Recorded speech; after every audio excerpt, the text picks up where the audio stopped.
music. It's unlicensed, so you won't get blocked when you use it. This is High Dollar by Oldweiler. This is the 4th and 1 podcast, however, that it's being played on. Anchor.fm/4th and 1, at Instagram at 4th and 1 podcast. As always, it's the worstest podcast in the world, and we're live from Lancaster, Inlet, Pennsylvania. Captain Fatty right along. Mr. Boring. Yo, Mr. Boring, I have a quick question before I talk about like the main thing that I'm going to get into. How much money did you make us last week?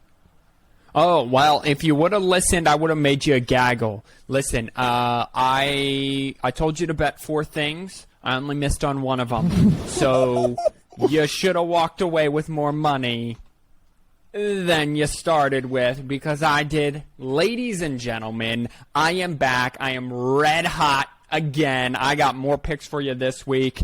Woo! How about that week 0, though, bro? Yeah, okay, huh? So this is what I wanted to start off. First of all, I would like to apologize.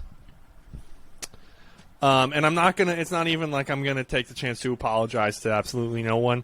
I want to apologize to the great state of the Kingdom of Hawaii for absolutely overestimating your skill level.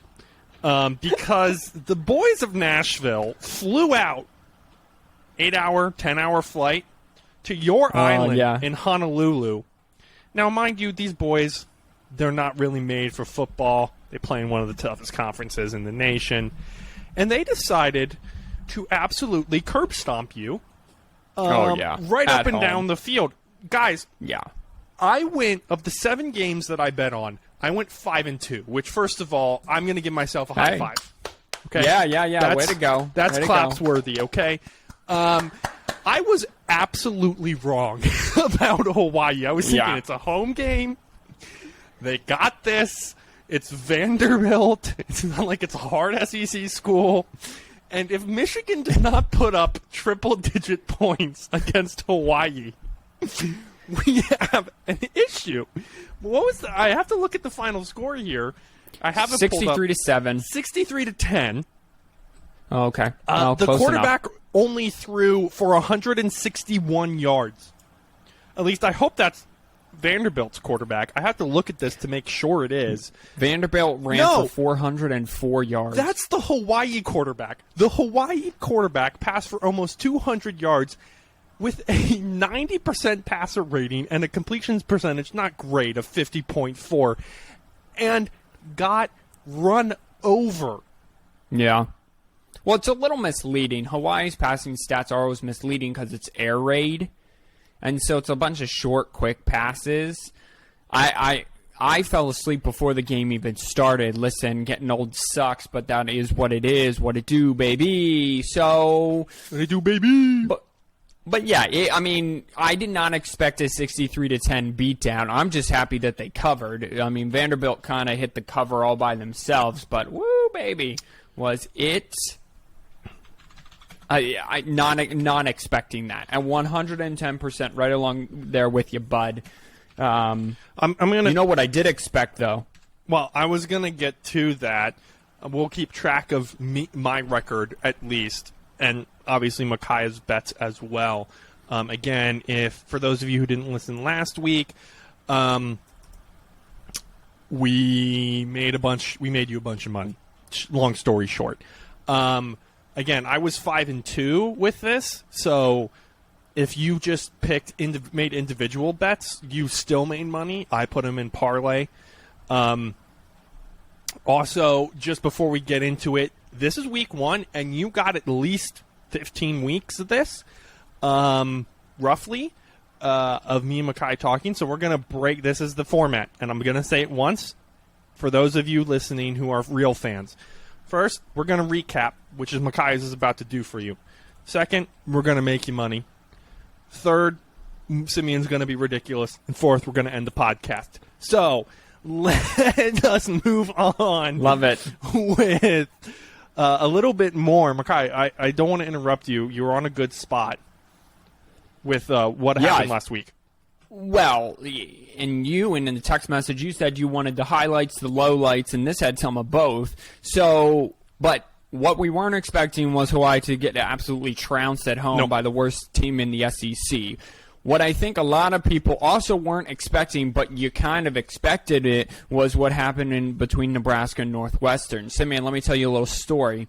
The beginning of every August, I get a little itchy. I start acting like a Coke addict who hasn't had Coke for 3 days, okay? I start itching things. I start getting a little antsy. So what I normally do is I normally watch full game replays that are playing on the television, or I'll turn on college football highlights on the YouTube, the good old tube, or I'll do some of both, okay? And the one video I watched on YouTube when I was getting a little itchy was a 15-minute video called The Best 3-9 Team Ever.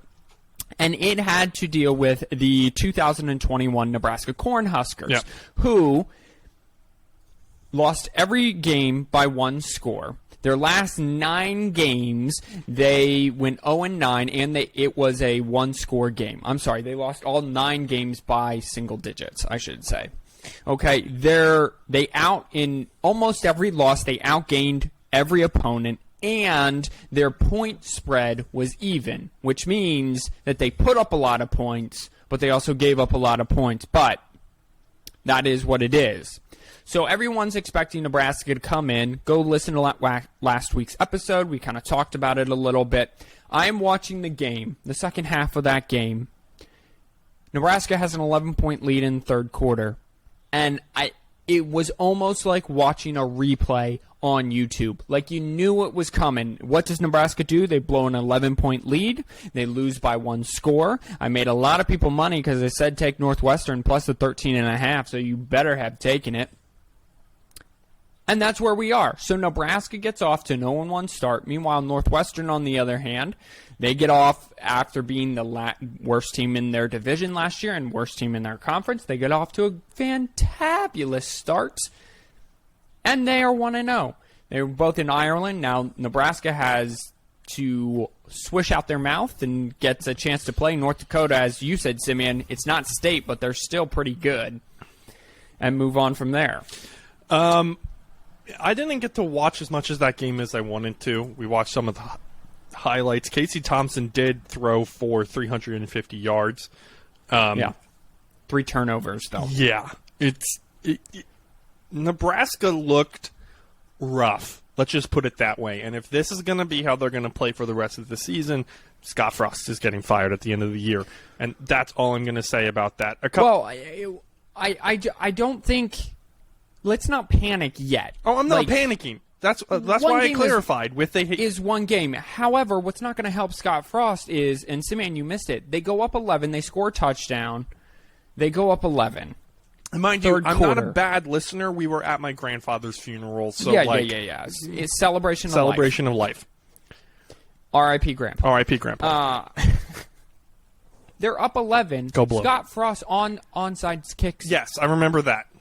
And I don't know why. Everybody questions their life. Insider Robert seems to think that Frost was like, well, we can't stop them, so we might as well just try to pour it on. Right. Have them either steal a possession, or if we don't get it anyway, then they score quick, then we have more time. Either way, I think it's a dumb idea. But Nebraska's defense, which was actually fairly decent last year, was being gashed by Northwestern's running game. I mean, it wasn't 2-yard runs, 3-yard, 5-yard, 6-yard. It was 15, 30, 40-yard runs that was just gashing the Cornhuskers. Yeah, that word for some reason makes me uncomfortable. Gashing? A couple of the other games that we saw was UConn, Utah State. UConn did not look horrible for a team that looked horrible in the previous seasons. They did lose, however, 20-31 to Utah State. 14-0 lead. What? 14-0 lead? They had a 14-0 lead early in that game. So they weren't able to execute, basically, is what I'm hearing. The Penn State transfer, Roberson, quarterback, got knocked out. And then, they weren't able to execute down the stretch. Oh, good. I did pick Utah State. For some reason, I thought I didn't.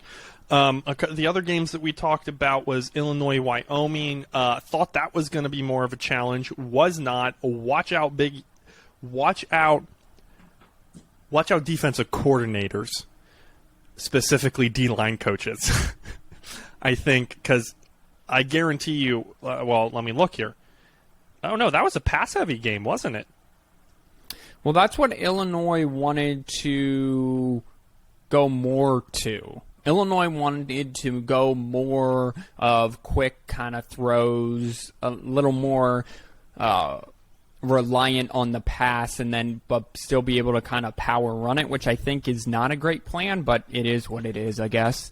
But I was impressed by Illinois. I mean, they kind of did what they were supposed to do with Wyoming, and unfortunately, Wyoming really didn't have a quarterback until really recently, like legitimately. Yeah. So I was impressed. Oh, okay. That's it. No, that's kind of it. Yeah. I mean, what do you? We're not planning. No, we're not. It's week 0. I'm not planning on much from you. Florida Atlantic did beat Charlotte. I'm not expecting a comment here. 43-13. So good on the Owls. Nevada beat Mexico State by 11. UTEP lost. So North Texas 31-13, almost 300 yards for the kid quarterback. I'm hoping, as I click on this guy's name, that he's the Galvin Hardinson. That was the UTEP Miners. Yikes. Okay, well, look at me being wrong. And then lastly, of course, we already went Vandy 63-10 over Hawaii. Moving on to a more important week. Normally that segment will be longer. But we're going to move on. I'll allow it. Do you want to? Is this the point in the podcast where we answer the mother's questions? Yeah, let's answer the mother's questions. It's time for mother's questions. Time for mother's And then questions. we got one little thing that will affect, kind of, but not really, that we have to quote Robert for technically texting us first, even though he was almost beat by her own sister, or your wife. I forget which one. And then we'll move on to the week.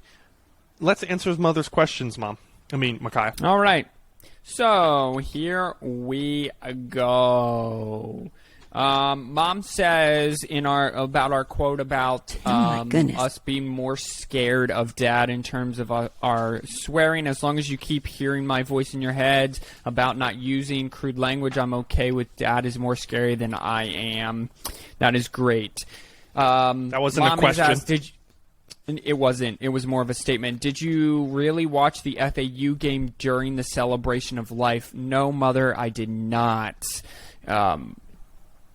We didn't. I'm not sure where that came up during the podcast. I did, however, during the reception of the celebration of life, watch the Nebraska Northwestern game. Simeon, just so you know, your video is I know. frozen. My camera's weird. Okay. Just keep moving on. Okay, great. I just want to make sure you're still there. Mom, it kind of pains me a little bit. You don't know what does JT was short meant. Simeon, you want to take over that one? The fuck you are. That's what you get for that, Mother. For those of you watching, sorry, I'm going to fix my video here in a second. JT was short was the greatest injustice in the history of mankind.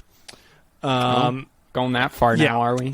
This was 2016. Ohio State, Michigan. Michigan's tied. We're in the horseshoe, if I'm remembering correctly. In overtime. Michigan's up 3. 4th and 4, I want to say, or maybe 4th and 3. Play the throwing play that they had called deteriorates. JT Barrett goes to run and is stopped short. However, and is called. What's the call on the field there? The call on the field's a first down. Call on the field's a first down. Now, we go and watch the replay, and what everybody sees in the replay, except for apparently the replay official, is that there's a 300-pound white boy standing right exactly where the 4th down marker is. And JT Barrett, during his tackle, run into him and does not move past him. Now, this white boy, who is on his team, he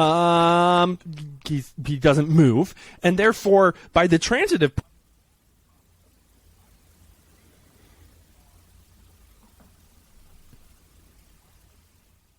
Oh, I don't know. I can still hear you, though.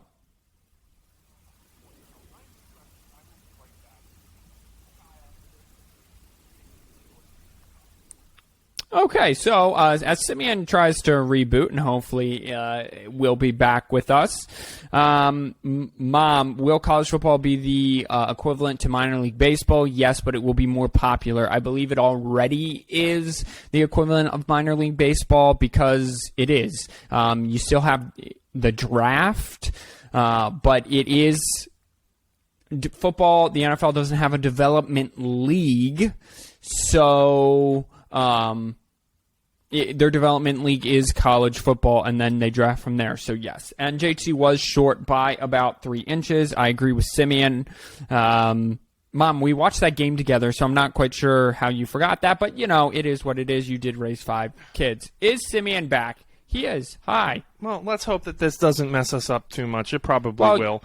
It's going to. So I did answer all the other questions that Mom had given us. With that being done, my breaking news bulletin is not here, unfortunately. Womp womp. Probably knowing it wouldn't even work. Let's look. I'm in danger. Hey, look, it does work. It's way behind, though. Michigan, Jim Harbaugh announced Saturday that Michigan would split their 2 QBs. They've been in a QB battle. I don't know if you can really call it that, with how nice the 2 guys have been towards each other, including J.J. McCarthy kind of saying that it was Cade McNamara's. But I appreciate the job was Cade McNamara's, but I do, however, appreciate the competitiveness either way. That he will be starting week 1 versus Colorado State. There you will go. Be Cade McNamara starting and leading the offense.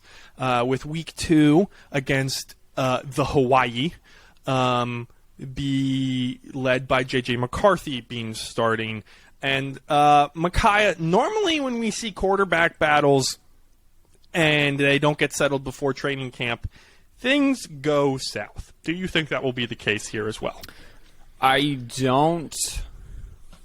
Things aren't going to go south because of the quarterback play. Listen, the only thing that's going to derail Michigan offensively this year is turnovers, because their roster is stacked enough to have one of the best offenses in the country. I do, however, think that it can't much linger past those 2 games. You need to be able to, at the end of Hawaii, be able to say it's either JJ or it's Cade. However, either way, you're going to get a big dose of 5 offensive linemen just absolutely shoving it down the opposing defensive linemen's throats. There you go. At least 40 times a game, no matter who is under center. So, and everyone knows that, and it's going to come, and you're not going to be able to stop it anyway. It'll be interesting to see, but yes, the quicker they figure this out, the better for the whole team, because that means the quarterback and receivers can get on the same page, because that's what you need at the end of the season when you take on the OHIO State University. That game's 12 p.m. on ABC in Ann Arbor. Micaiah, Michigan, currently 30-point favorites. Yeah, I wouldn't touch that line because I don't know. However, the line I would touch is the over-under, currently sitting at 61.5. Michigan's defense, yeah, it has a drop-off, but I'm being told, and I'm seeing videos that they're just as athletic as that last year, but it's going to be more of a team effort instead of a 2-guy effort. This is like a 44-7 type of game, kind of like a Western Michigan score last year. I don't think they come close to 61 or 62.5, so take the under with that. That's just a freebie for everyone. Yeah, that's not where we'll be going. Obviously, we're going to start with Thursday. We got a full weekend. Now, it is Memorial Day. I almost said Labor Day. It is Memorial Day weekend. Nope. Wrong. Labor Day. I got that backwards. Wow. Yikes, man. Come after me! I'm a man! I'm 40! I just felt like throwing that one out there. Yep. We do have games Sunday, Florida State, LSU, and Monday, Clemson at Georgia Tech. I'm sure Micaiah's probably going to be picking one of those games, so we'll be back to them. If not, we'll be back in my picks. It's a lot of games this week, guys. It's a Yeah. lot of games this It's weekend. the full slater. It's the full slater. We kick off on ESPN3, live from Info Season Stadium in Akron, Ohio. It is the Akron Zips no, we're not talking about that game. Guys take Akron to lose, most likely, even though they're playing an FCS school. We're just going to kind of go over I'm just going to go over the games so that people know what's going on, and then we'll pick out. There are, it looks like 2 big games on Thursday. Yes. Oklahoma State will be playing Central Miss. Tennessee will be playing Ball State. A bunch of people are playing FCS schools that I don't care about. Missouri's playing La Tech. Minnesota's playing New Mexico State. If you're playing an FCS school, you didn't get called out. Normally these are cupcakes, but teams like Arizona and By the way, the UCF. over-under for Tennessee and Ball State is 68. Ladies and gentlemen, I should say, for a point of reference, when the over-under starts creeping up around 70, it almost never gets there. Yeah, take the under. Except for when it does. I don't know how much Ball State can score, but I don't think Tennessee's going to be scoring 60+. Yeah, and they're definitely not. They're more like a 35-point team. They're not. Well, I mean, I'm more thinking that they're going to score like 56. So now we're like, is Ball State really going to hang 21 on Tennessee, which they could? I would just stay away from that line. All I'm saying is that kind of shocked me a little bit. Yeah, that's weird. Go ahead and take that under. Okay, so we have 2 big games on Thursday. You've heard of one. It is the Backyard Brawl. Yeah. In Pittsburgh at Heinz Field. That's no longer Heinz Field. It is Pittsburgh at West Virginia. Pittsburgh's ranked 17th. Micaiah, for some reason, Desmond Howard. West Virginia at Pittsburgh. You literally just said it's at Heinz Field. That's no longer Heinz Field. Okay, can you just... I'm going to be calling a bunch of these games. Maybe don't nitpick every single time I misspeak. I can't. Get it right. Guys, there's this thing called the ESPN app or any of your sports apps. They all have the schedules on. If you're going to see this game, you already know where it's at. So moving on to the things that actually matter. Micaiah, is this one of the games that you're picking? No. Okay. Well, ladies and gentlemen, Pittsburgh's ranked 17. Desmond Howard has them winning the ACC for some reason. He's clearly on acid. West Virginia Good place to be, I guess. Transfer quarterback. I want to see here real quick. The Pittsburgh 7.5 point favorites. I think it's Pittsburgh. I think it's Pittsburgh with the points. I think they're going to put like 10 extra. Over unders 50. Take the over. Pick Pittsburgh here. I think even with the new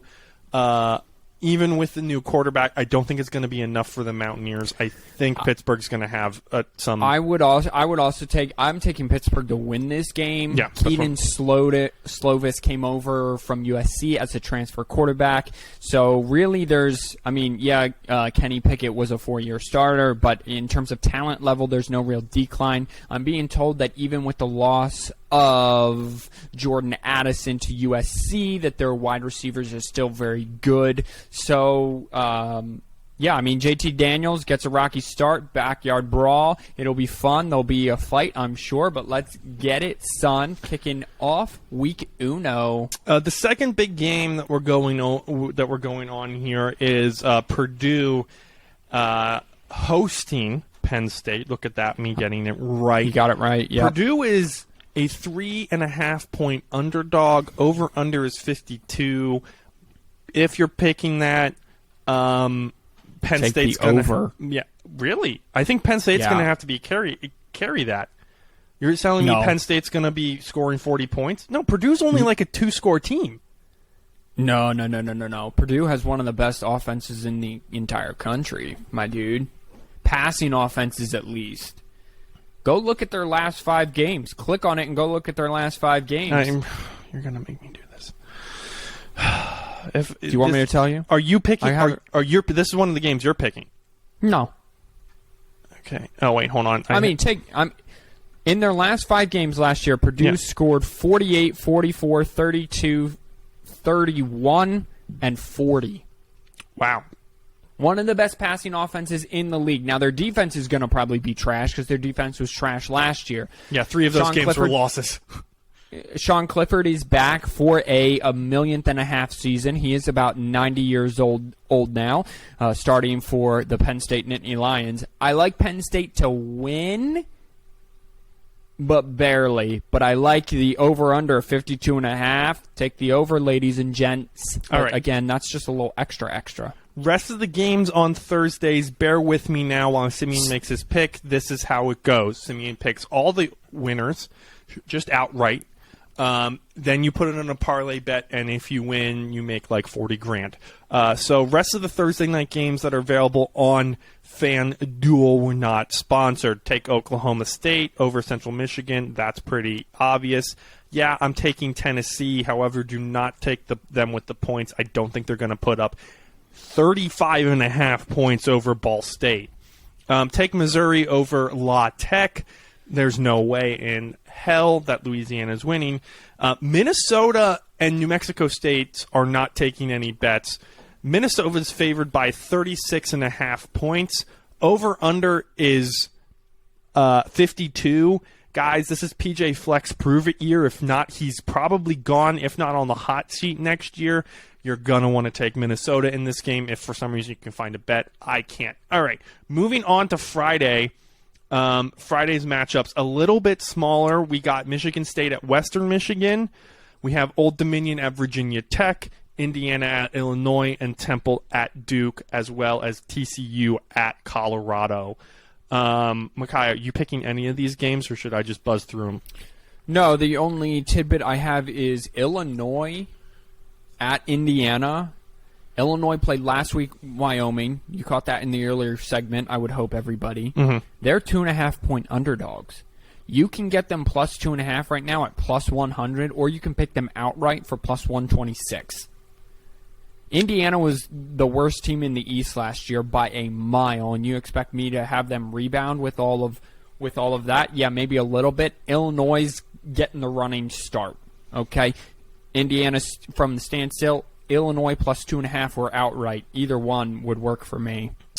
So go ahead and buzz through. All right, we're going to buzz through these. Big game there, 10 p.m. on ESPN is TCU Colorado. That's a night game. Oh, by the way, that Minnesota... Nope, not Minnesota. Where's the Friday night games that I care about? I could have sworn there wasn't one that... Oh, no, it's TCU at Colorado. That's a Friday game. Wait, I'm so sorry. I'm turned around, guys. It's the Purdue Penn State game. I want to let you know that's 8 p.m. on Fox, just in case, because that's a game worth watching, in my opinion. Okay, Fridays. All right, TCU Colorado. Take TCU. Over/unders 55.5. Guys, these are both even with tough schedules. These are both 25 to 30 point games. Take the over, in my opinion. It's at 110, so it's not going to make you a ton of money. Take Michigan State over Western Michigan. Yeah, Western Michigan, you proved it last year, but we all know that all MAC schools are one-hit wonders, so prove it to me again. Virginia Tech at Old Dominion, but if you're feeling feisty, they're only 7.5 point favorites. Virginia Tech's knowing to drop a game or two. If you're feeling feisty, pick Old Dominion, but I'm going to go with the sure thing. Temple is about as good as my asshole is at kissing people, so go ahead and pick Duke to win, even though they're only 6.5 point favorites. Sorry, Mom. Sorry, Dad. It was just funny. Illinois, Indiana. Micaiah, I think you just gave me some advice on here. This one's hard. This is a 2.5 point Indiana favorite. My gut says Illinois. Should I trust my gut? Yes. Okay. Wow, that was great. Brady, now we're on to Saturday. Oh my goodness. Well, I just expected you to be like Michigan State, Virginia Tech, like run through it quicker. You're like doing everything plus a little extra, man. You might as well have some fun with it. Listen, you got to make the people some money. Well, yeah, but you can make people money quicker than what you are. Listen. We're ignoring all the FCS versus SBS games. I think I'm okay to rant a little bit. We're only at, well, now it's 13 minutes. I don't know if the other one's going to count. It's 30 minutes. We're only at like 30 minutes, so I think we're going to be okay. Let's get to Saturday. You Yeah. already heard the big noon. Well, that's not the big noon kickoff, but No, it ABC's is not. afternoon kickoff. You already There it heard is. that. I want to go to the big noon kickoff, where do they not have one? Yeah, I don't know what it is, but there's not a big game. Are you- Fox is even just promoting next week's game, the 10th, September 10th, which is Alabama at Texas. Okay, interesting. So- You got NC State versus East Carolina, Buffalo at Maryland, Boston College at Rutgers. That's an interesting, weird game. Appalachian State, North Carolina. Guys, watch that game at 12. That's on ESPNU. Yeah, North Carolina, kind of their new quarterback Sam Howell got a replacement because he moved on to the draft. Threw 5 touchdowns against Florida A&M. However, Florida A&M down like 20-some players because of academic reasons or something like that. Still put up 24 points. The over-under is currently 50-something. Might want to take a long, hard look and hammer that over. That's all I'm trying to say here, ladies and gentlemen. Yeah, take the over. Everything's 110 right now. Over, under, outright. It's a half-point game. It's basically even. So do you want me to jump in? Yeah, 'Cause just real quick. I'm taking Appalachian State. Micaiah, go. Oh. What do you got here? All right. Well, I got nothing in the noon o'clock hour. Sure. But my games start at 3:30. 3:30 Eastern. Listen, it's going to open up right away. You got the defending champs, number 3, Georgia Bulldogs, playing in the Atlanta Dome. So it's a neutral site for those of you listening. I just did the air quotation against number 11 Oregon. This is going to be a home game because Georgia will it's in Georgia, and the fans will just, go from Georgia to Georgia, not Oregon to Georgia. People really aren't talking about the defending national champions. Stetson Bennett, can you not turn the ball over? That's pretty much what it comes down to. How good is Kirby Smart at reloading one of the best defenses of all time? I think it'll be pretty solid. The over on right now, the spread's like 17.5. Again, my questions are with Stetson Bennett, that offensive line, and the running backs, how well can they get it done after kind of a magical season last year? Also, Oregon got a new defensive coordinator that was with Georgia last season. And I'm sorry, they took Oregon took Georgia's defensive coordinator, Dan Lanning, to be their head coach. This is going to be a defensive-minded game. The over-under is 53.5. I think you take the under. I think this is a 24-17 type game or a 24-3, something that is kind of a low scoring, but Georgia dominates it. I don't know whether it's 18 points good enough. If that number was around 2 scores, I definitely would have taken Georgia.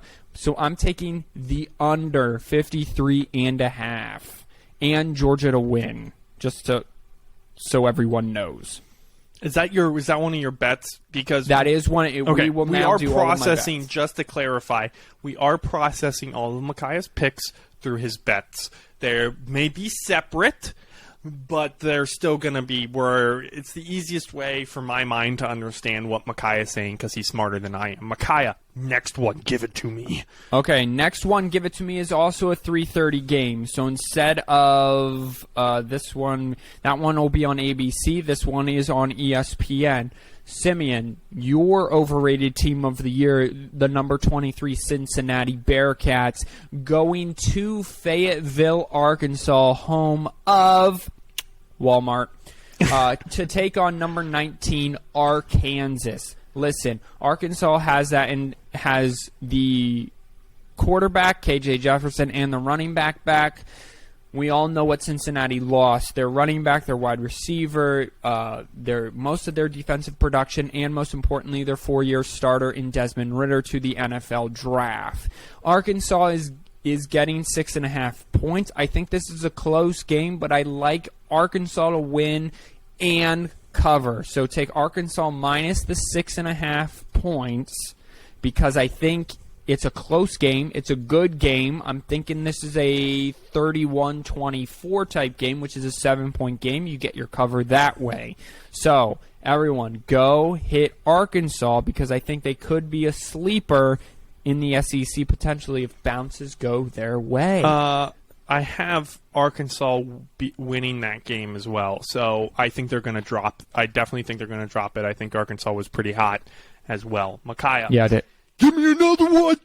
All right, number 7, Utah. The Lee Corso's pick to make one of Lee Corso's picks to make the college football playoff.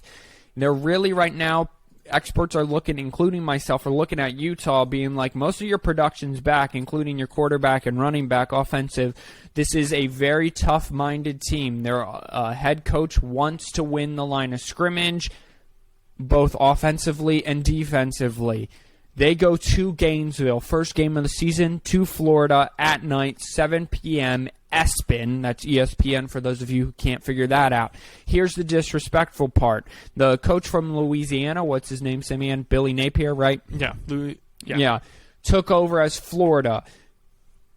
So now it is that talent that underperformed last year. Can he rev that talent back up? Also, Utah, can you not fall flat on your face early in the season like you did last year? Here's the disrespectful part to me. Utah's only getting 2.5 points, Simeon. This is at least a 7-point game. Plus, Utah has shown the toughness. They went toe-to-toe with the Buckeyes last year. Ohio State had to rally. They absolutely demolished Oregon twice in 3 weeks last year. And ladies and gentlemen, when I mean demolish, I mean demolished. Like Oregon okay? shouldn't be ranked demolished. It looked like an FBS and an FCS school played each other, and Utah was the FBS school, okay? I understand it's at night, it's at Gainesville. It's going to be loud, it's going to be hostile, it's going to be rowdy. Here's the thing. When you're installing a new system with a new head coach, things take time. Michigan went to Utah in Harbaugh's first year, and they lost by 7. I'm not saying this makes Florida a bad team. I'm saying that Utah's pretty darn good this year, or at least should be. You take Utah to win, and if you don't like them odds, you take Utah minus the points because it's at least a 7-point game. That's number 3, right? We're on to number 4? Number 4.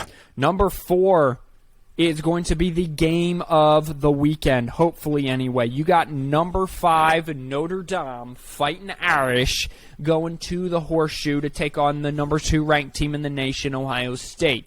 Couple things to keep in mind here. Right now, the spread is 17.5. Couple things to take in mind. Ohio State is not as good at home as people are led to believe. Typically, because of the rest of the Big Ten, talent-wise, there's a disparity in the gap. There's a talent gap, one could say. There's a talent gap. Thank you. Notre Dame also, they're out of conference. Out of conference. They're non-big games because they're independent. Yeah, those teams tend to suck, but listen, since 2018, they've lost like 8 games. 3 in the college football playoff, 1 to Michigan at night at home, 1 to Georgia at home, and then a couple to really good teams. Okay, so here we go. You have a new defensive-minded head coach for Notre Dame. He's young. He's good-looking. That has nothing to do with it. I just noticed that today. And Ohio State is what Ohio State is. I expect them to average 45 points a game, if not more. Here's the thing. It's disrespectful to Notre Dame to think that they can't keep it within 17. I understand it's new. Ohio State's the sexy pick. That's the reason. Ohio State has not been able to show up in big games. Every time they're asked to show up in big games, what do? They fall flat on their face, except for that game against Clemson where all their players got up in the college football playoff and Trevor Lawrence had absolutely no help offensively. So you take Ohio State to win, but I am betting Notre Dame plus the points, plus 17.5. That is a ginormous number. Could be a 10-point win, could be a 14-point win for Ohio State, but it's within 17 points. Mark my words. Number 5. Sunday night, ladies and gentlemen. It's Florida State at LSU. Brian Kelly's coaching debut. People say that Tiger Stadium, this is LSU's field, is 2 different venues, one during the day and one at night. It's going to be hostile. It's going to be very loud. The ground is going to shake. It actually does. Yes? I hate to do this to you. unless this is where you're going. It's at the Superdome. This game is being played at the Superdome. Now, Well, you're going to travel, and we know the Superdome gets loud, so same thing. Continue on. Still, but thank you. It's kind of it's still in Louisiana, so it's back to the Georgia-Oregon thing, right? Right. The LSU, Louisiana State, still has to travel to Louisiana. However, Florida State's probably not that far of a drive. Here we go. The over-under is 51.5. LSU is a favorite in a head coach debut. Here's the thing that is going for LSU, if you mind. They got a quarterback transfer from Arizona State, 3-year quarterback transfer. Veteran, they're going to have a big offensive line, and LSU wasn't terrible on offense last year. Nope. Florida State, by the way, did play in Week 0 against Duquesne.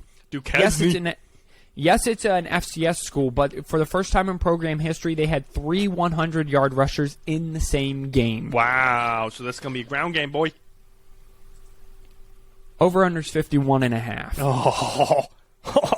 Smash that over. Simeon's got it. I'm taking LSU to win. Now, this kind of changes because I didn't know it was at the Superdome, so Simeon, thank you for correcting me. You're welcome.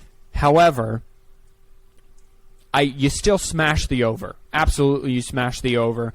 And I'm going to take LSU just because it is still in the state of Louisiana. If this was at home, I would take Florida State. And Florida State, if they keep it close with LSU, listen, people are going to be looking at Florida State in a real good way. And if Florida State finds out a way to beat LSU in the Superdome in Louisiana, things are going to get out of control in Tallahassee pretty quick. Last neutral site game is on Sunday. It's Clemson at Georgia Tech in the Mercedes-Benz Superdome, which is interesting. It's 2 Mercedes-Benz Superdome games. If pro football was playing, that means they'd have 3 days straight of football. Wait. So I'm sorry. Florida State LSU is in Atlanta as well. The Superdome. That's now Caesar Superdome, as in Caesar Sportsbook Superdomes, not Pizza. So, yeah, but there's the other one, which is the Georgia. By the way. Thanks, it's what I do. I also do a pretty good R2-D2, as well as a Yoshi! All right, we'll do the R2-D2. Wow! Not bad. By the way, Clemson's going to have one of the best defenses. Clemson's going to have the best defense in the country. That is my prediction for the year for Clemson. Georgia Tech has no production whatever. Their only production left to go to Alabama, who was their running back, Jahmyr Gibbs, left to go to Alabama. So there's no production on Georgia Tech. The Clemson minus 22.5, absolutely just hammer it. Because all Dabo's been hearing is that Dabo's team doesn't have it anymore all offseason. This is a 30-point romp, ladies and gentlemen. Another interesting game that I just want to point out here real quick, and it's not interesting before I go. Stick with me, camera guy, because it's about to get serious. Western Kentucky at Hawaii at 11:59 p.m. They wanted this game to be on Saturday badly. And I don't know if that's local time. I'm assuming that's our time. Yeah. Guys, Western Kentucky has an air raid offense. I forget what the over-under is because I've already made my bets. I think it's 70. Yeah. That's one of those games where they might make it. Because don't be surprised with how bad Hawaii's defense is, if Western Kentucky puts up 500 passing yards. It's 67.5. Yeah, and last week. So what's the number on that? What do you mean? What's the number? Like minus what? Oh, Western Kentucky minus 16. No. What's the over/under bet number? If I put $1 down, how much am I making? I don't know. I'm just looking at the ESPN app. Yeah. By the way, both these teams played last week. Western Kentucky put up 38, allowed 27, and Hawaii, we talked about that. So, I actually, in this case, I would hammer that over. It's minus 112 for the over, so yes, make that over. Okay. Now, here's the deal. There are so many games that you can bet on. Exactly. Quick math, I'm better at it. 41 that you can bet on. That FanDuel, again, not sponsored, made me split it into 2 bets. Okay? So, these are all games that you can bet on. There are a few games that are locked out, i.e. those will be opened up closer to the game because the odds are fluctuating so much. So if you don't hear them, either A, your school's playing an FCS school and should go kick rocks, or B, I can't bet on them yet. So, starting Are you going to do this quicker than Thursday and Friday? Yes. Oklahoma State, Tennessee, Pittsburgh, we already went over, Penn State, Missouri, Michigan State, Va-Tech, Duke, Illinois, TCU, Michigan, App State, upset over North Carolina, Maryland, don't be surprised, but yeah, Maryland, Boston College, who is favored, by the way, over Rutgers, UCLA, Arkansas, the Fightin' Brady Hoax over Arizona, sorry, Micaiah. How dare you. I'm sorry. Oklahoma over UTEP, Houston over UTSA. I'm sorry, guys, you're going to go 11-1 again this year. I know it. You're just not going to be able to beat Houston. Me. Tulsa over Wyoming, Ole Miss over Troy, BYU, Nevada, James Madison over Middle Tennessee. Now, James. Timeout. Yep. Timeout. Yep. Right there. Okay. Everyone needs to understand this. This is James Madison's very first FBS game. They've played other FBS teams. This is their first game ever when their school is part of the FBS, and they are favored to Middle Tennessee by 5.5. That is absolutely asinine. Ladies and gentlemen, I'm not saying James Madison isn't deserving, but I'm saying go hammer Tennessee State. No, it's Or first of Middle all, Tennessee. it's Middle Tennessee. Second of all, Whatever. It's at the stadium, bro. It's at JMU. I changed my pick. Yeah. Changed it. Changed it. It's at JMU, and they're not Sexy. bad. It's not bad. It's like if North Dakota State was playing Illinois. It's a sexy stadium. Yep. It is. Okay, Florida Atlantic over Ohio. Now we have to go to the 16, only a 16-leg parlay. That was a 25. By the way, if you pick all with me, and I'm right, $1 will win you $726. So, Nice. there you go. All right, Georgia over Oregon. USC, let's try to not have a stroke. Kentucky, Liberty over Southern Miss. I hate myself. Tulane over Mass. Coastal Carolina over Army. Ohio State. South Carolina. SMU over North Texas. That should be an interesting game. Mississippi State. Louisville over Syracuse. Washington over Kent State. Boise over Oregon State. Western Kentucky over Hawaii, dear Lord. There it is. LSU, again, with Micaiah, and Clemson over Georgia Tech. That is all of my picks. Now watch me go hit almost every single one of these. By the way, I will be cashing out on that one if I hit it. If I get to like $50, I'm cashing out. I mean, I would cash out as long as you make all your money back. That's what I would do. Well, I can cash out right now for $1. Okay, not right now. But here's the thing. As soon as one team loses, they're not going to give you that cash out option. That's fine. So you got to go perfect in the nooner games. Which I think I can do. The nooner games doesn't surprise me. It's the later games that surprise Your me. boy's feeling confident, ladies and gentlemen. So Saturday noons, Appalachian State, North Carolina. They were just really good last year. Maryland over the Buffalo Bulls. I almost made a pick, not an official one, but the over-under being what it is and how bad North Carolina's defense was against a team that had 4 players being able to play. Allowed 24 points. You kidding me right now, North Carolina? That was your problem last year. Mac Brown, go fix something. You know? Just to recap my picks, if I may. Yeah, please do, because we're going to be wrapping up this week's episode. Excellent. So I will give you all the winners of all the games and what I am betting on. You bet the under for Oregon, Georgia. Georgia's going to win, though. Arkansas, Cincinnati. You take Arkansas minus the points to win. I think that's self-explanatory who I think is going to win. Utah at Florida. You take Utah minus the points. Again, pretty self-explanatory there. Notre Dame at Ohio State. Ohio State to win, but Notre Dame to cover.